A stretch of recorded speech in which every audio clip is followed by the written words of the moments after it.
Ayan po mga boss idol, meron po tayong i-repair na isang LED TV na flat screen, 32 inches. Ngayon tuturuan ko po kayo kung paano po mag-analyze ng sira kahit baguhan ka lang or hindi ka technician, So kahit nasa bahay ka lang, pag napanood mo tong video natin, magagawa mo yung TV, yung flat screen TV magagawa mo. Basta masundan mo lang itong ituturo ko sa iyo mga boss idol. Madali lang ha. So ngayon, ito binuksan ko na to, mamaya papaliwanag ko po sa inyo. Ngayon ganito, bago tayo mag-analyze ng sira, ang gagawin muna natin, ipa-plug in muna natin to sa kuryente, Pasensya na po kayo, medyo madumi yung kuko, Sa dami ko po kasing nare-repair, sa dami ko po trabaho, halos hindi ko na ano yung kuko ko na yan, kuko.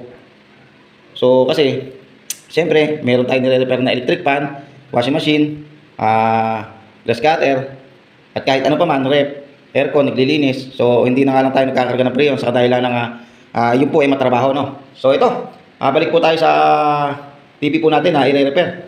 At ituturo ko po sa inyo kung paano. At madali lang mga boss idol. Hindi na po kayo tatawag ng technician or manggagawa. Kayo lang po mga boss idol.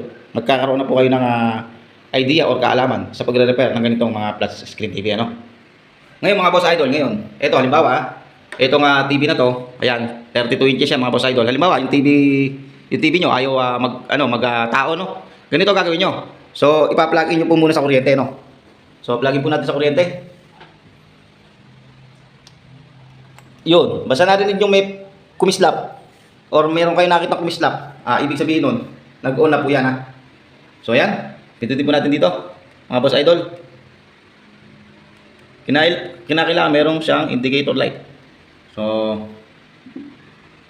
yun lang mga boss idol. Long press natin. Ayun, milaw, Meron siyang indicator light, So, pagka ganyan, mga boss idol, i-press nyo pa, Ayun, mundap na. So, ang gawin nyo mga boss idol, pagyari, meron kayong flashlight na ganito, tanglawan nyo. Mga boss idol.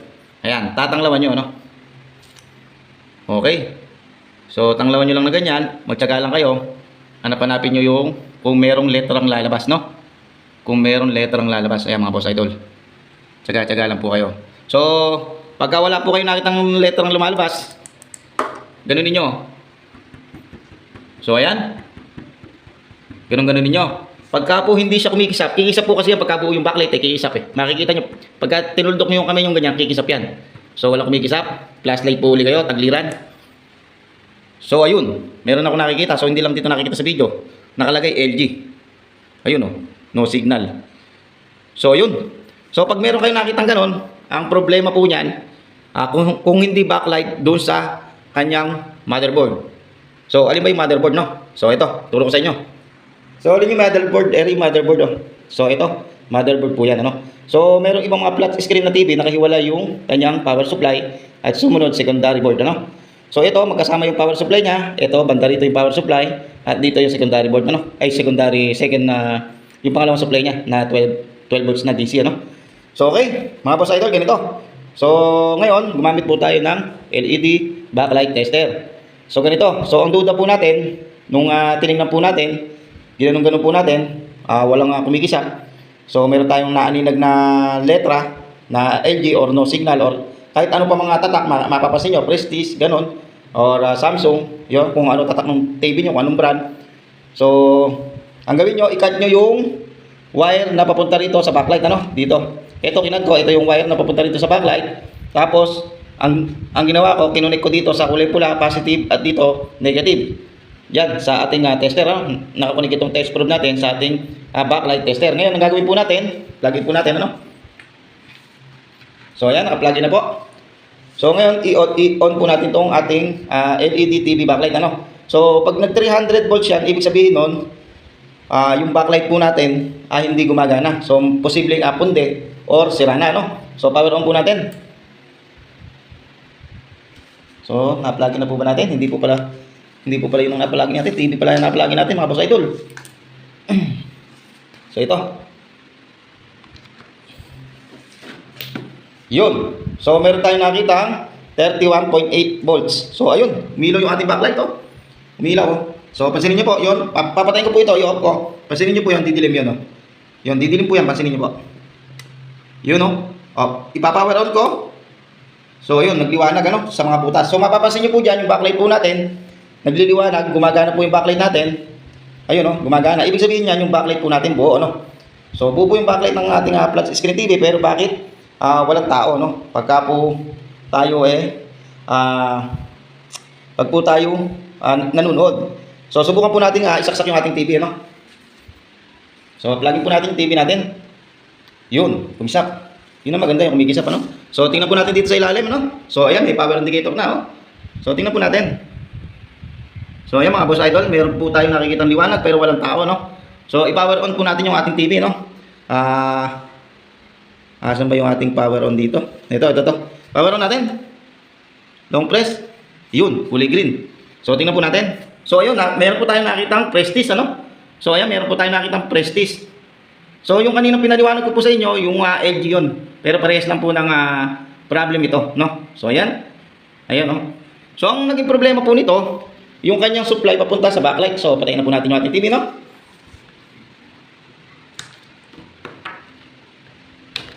So ang naging problema po nito, yung papunta doon sa kanyang backlight. Ito. Dito kasi naka-insert yung ito. Dito kasi naka-insert to, no? Yung ating backlight ano. Ayan. Diyan naka-insert yan. So ito, nilagay ko lang dito sa ating tester ng backlight. So ang naging problema dito, no, wala siyang supply ano. So kung mapapansin nyo, yung mga capacitor, mga boss idol, oh, nakalobo. So dito, napapansin nyo po, lobo po yung mga capacitor. So pagka po ganyan, panigurado sira po yung dalawang capacitor po na yan. Pero itong isa, tingnan nyo po isa, oh, nakalubog po yung pit niya. Dapat po ganito. Ayan, oh. Dapat po ganito, oh. Nakalubog po yung puwet, hindi po ganitong nakalobo. So parang sa capacitor ng aircon ano. So ito, oh. Subukan po natin palitan ano. Palitan po natin itong dalawa na to. At tingnan po natin kung magkakasupply na po doon sa kanyang backlight ano dito. So ang gawin po natin, i-test po muna natin ano bago po natin palitan ano. Test po muna natin itong mga diode na to. Saka ito, tingnan natin kung may supply dito sa secondary, dito sa ano natin, sa secondary board natin dito ano. Kasi ito yung power supply. So tingnan po natin kung may supply dito. So okay, gamit po tayo ng digital tester ano. So pagka po kasi dito sa mga ganitong electronics na parts ano, ito ginagamit ko, no? Yung digital na tester ano. So i-set po natin sa DC no. Ayan, DC tayo no. Kasi dito tayo magche-check sa secondary board niya sa dito sa papuntang backlight ano. So tingnan po natin kung may supply no. Ang gawin po natin mga boss idol, i-plugin po natin yung TV, saksak po natin sa kuryente. So ayan, nakasaksak na po sa kuryente yan. So tingnan po natin ano, kung may supply po yung ating secondary board ano, dito. Pero check po muna natin sa ating dito sa power supply no. So test po tayo sa power supply, check po natin. So meron po tayong nakukuha 285. So nakikita niyo po ba mga boss idol? Ayan. So meron po tayong nakukuha 285. So meron supply dito. So tingnan po natin dito. Itong test probe natin na kulay black, idikit lang natin dito sa metal. So magte-test tayo dito. Kinakailangan meron tayong makukuha supply dito no. So ayan, meron po tayong nakukuha 12.2, 12.20, 12 volts. So good. So dito naman sa diode niya. So meron tayong nakukuha 17.26, good. 17.25, good. So dito naman. So 17.25, good. So 18.26. So okay, meron tayong nakukuha dito no. So tingnan natin dito sa kanyang supply ng ating papunta sa backlight ano. Ito kasi yung kuryente na papunta doon sa backlight natin ng ating TV no. So dito, meron tayong nakukuha 18.2. Pero bakit ayaw mag-ilaw ng ating backlight? So insert natin tong ating wire papunta doon sa backlight ano. So okay, i-unplug po muna natin ano. So sabi ko nga po sa inyo, mayroong dalawang capacitor na nakalobo no. So tingnan po natin. Pero sana yun lang ang problema no. Pero mayroon tayong nakukuha supply dito. Pero ayaw niyang mag-iwanag pagka nakakunik dito sa ating board. Pagka nakakunik na yung ating wire. Pero pagka nakakunik dito sa ating tester, umiilaw po yung ating backlight ano. So tingnan po natin, tanggalin po natin.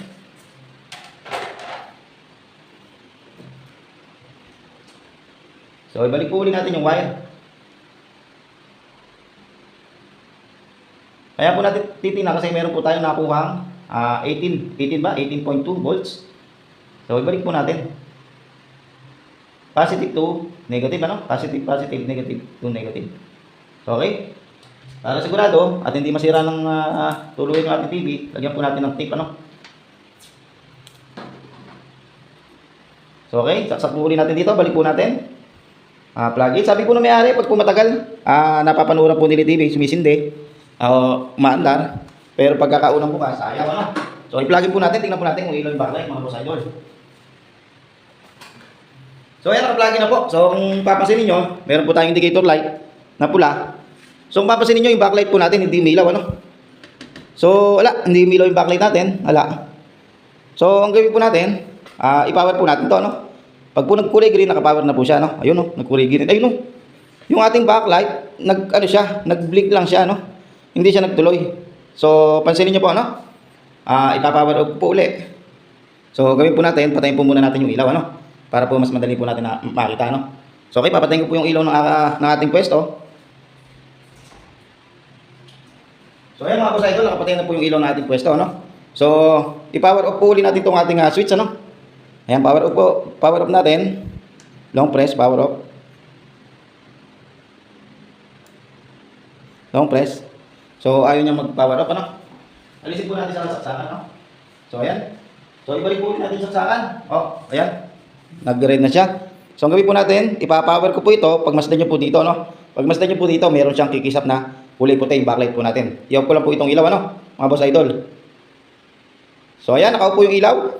So, pansinin niyo po mabuti, mga boss idol. Bubuksan ko na po. So, nagbibilig lang po yung backlight, ayaw po tumuloy. Sa kadahilanan pong yung ating capacitor po ay lobo na. So, subukan po natin palitan, ano? Tingnan po natin. So, okay. Maganda itong pangitain na to, na ganito lang ang problema, ano? So, ayan mga boss idol, meron na po akong nakakuha na dalawa, no? Na capacitor. So, ikabit po natin, ano? Mga boss idol.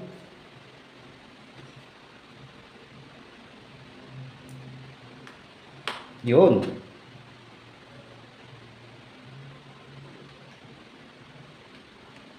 Yun. So, ayan mga boss idol. Hihinan po natin.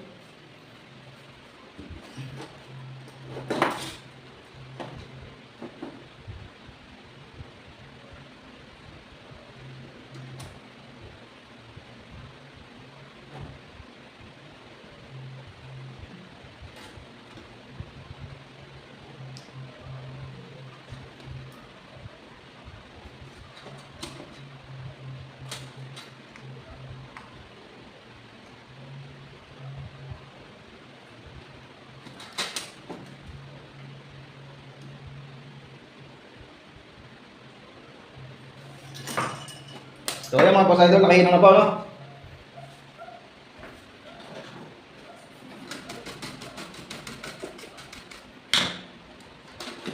So, ayan mga boss idol. So, sana pa magsindi na. Or, gumana na itong TV na to, no? Sana nga, yun lang ang problema, no? Yung ating capacitor, no? So, kapit po natin yung tornilyo, no? Para po sa ground. Yan. Maraming salamat mga boss idol sa inyong patuloy na panonood, ano, kung nakarating ka sa video na to, at sigurado magkaroon ka ng idea sa pag-repair ng mga ganitong mga TV. So madali lang, di ba? Hindi katulad ng TV natin nung ano, hindi katulad ng TV natin nung panahon ng 90s, ano, 80s. So yun, mas mahirap pang i-repair yun kaysa rito, no. Ito, madali-dali lang. Kaysa doon, talagang dugo-dugo ito, ano. Ayan. So, nakikita na po natin, ano, wala na po tayong nakalimutan dito. So, tingnan po natin, ano, i-plug in natin. Ayan, mga boss idol, sana mag-power na siya. So, kung papansin niyo, mayroong magkaroon ng ilaw dito pagka yan ay gumana na, ano. So, okay, plug in po natin. Yun. So, ayan. Pansinin niyo yung mga butas na yun. Yun, nagkaroon na yata. Wala pa. So, wala pa. Pansinin niyo po itong mga butas na to, ano, kung liliwanag, ano, ito to. Pansinin niyo po kung liliwanag siya, no. So, power on po natin. Pinipindot ko na po. Ayun. Nagliwanag mga boss idol, oh. Lumiwanag. So tingnan po natin sa ilalim, ano. Ayun, pambihira, oh. So ayun, gumana na, oh. Pambihira, okay na. Okay na po. So ang naging problema nga lang, yung dalawang capacitor mga boss idol, ito. So ito, medyo may kamahal ito pag binili nyo sa online. Ang singilan dito sa mga ganitong LED TV, medyo may kamahalan pagka na-repair ng ganito. Katulad nito, medyo may brand kasi ito. Saka ano kasi ito, smart TV, ano? So, kung bibili ka ng smart TV, nasa 5,000 to or 6,000 or depende sa inyong location, ano? So, pwede na natin itong presyohan ng medyo maganda-ganda, ano? So, ang tinatawag po kasi diyan talent fee, yung paghahanap mo ng sira or diskarte kung paano mo ito mabubuo, no? Hindi yung piyesang papalitan mo. Yun, no? So, yun, talent ang ano dito, no? Ang binabayaran, ano, mga boss idol, talent. So, mahirap din kasi maghanap ng mga sira nito kung talagang halimbawa bangungot ng sira, no? So, sa pagkakataong ito, jackpot tayo kasi ganito lang yung sira, no? So, ganun lang ang pagre-repair po natin, ano? So, talent, ulitin ko, talent ang binabayaran dito, hindi yung kung ano yung pinalitang pyesa, no? Yung talent natin, no? So ayan, maraming salamat po. Sana po nakakuha po kayo ng idea sa pagre-repair ng ganitong TV. Di ba madali lang kaysa doon sa mga old model na TV natin na may likod, ano? So ayan, so ganun lang, no? Mga boss idol, pero merong sira na bangungo talaga na mahirap hanapin pero nadadali din po natin. So okay mga boss idol, maraming salamat po.